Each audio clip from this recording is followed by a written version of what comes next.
You were good to me. Dear Gymnastics, I've known you my whole life, explored every avenue from failure to success, yet that doesn't even touch the depth of knowledge I possess. I was with you every day, 36 hours a week.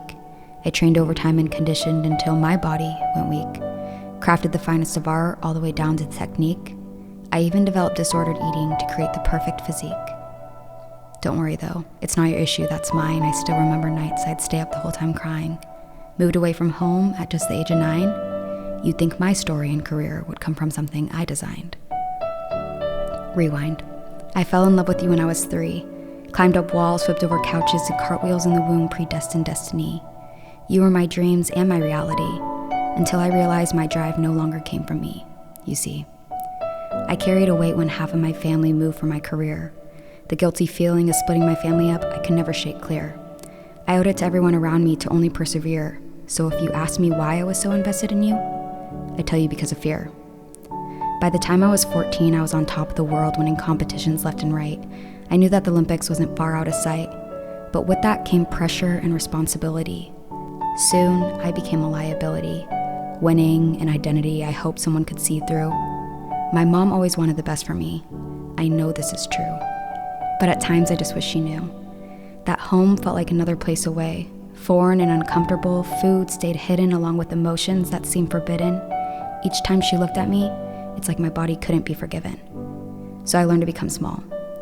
And in the gym, it was worse. You were no longer an activity I loved, just something I rehearsed. I still remember that day, walking out of the doctor's office with a back brace in relief, when grief hadn't kicked into the thought of losing my only friend, because up to that moment, I was hoping it would all end. Dependent on validation through medals as if that's what I was worth, I was stuck with myself and didn't even feel like I belonged on earth. I tried to get as far away from you as I possibly could. If you asked me if I'd do it all over again, I swore I never would. Ashamed and mortified, I did anything I could to hide. I took my anger out on you and pushed you far to the side.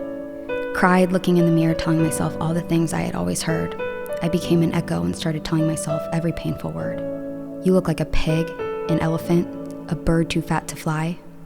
There wasn't a night I went to sleep with dry eyes. I eventually had to ask myself, what were my goals? And from that moment on, I never allowed you to be the one to make me feel whole.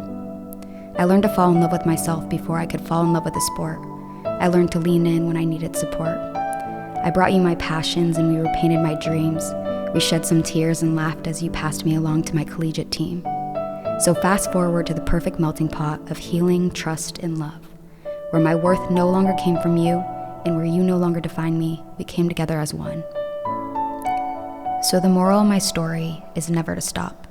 Don't ever give up, and when times get hard, that's what makes you tough.